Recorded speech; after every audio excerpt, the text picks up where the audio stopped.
Hi there, I am here at the YouTube space in Culver City or Mar Vista area.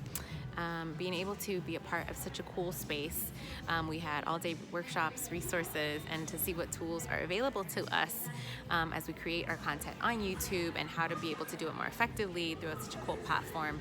And for me, the importance of being able to create bilingual content, because that's something that we are seeing as the English and Spanish outlet. As you can see, this is such a cool space, being able to see what equipment is available to us. I mean, just the cameras alone and video, the virtual reality stuff and the studios that they have set up for influencers and people that are creating that type of content is such a dream and such a treat, and thankful for We All Grow conference to be able to put that together.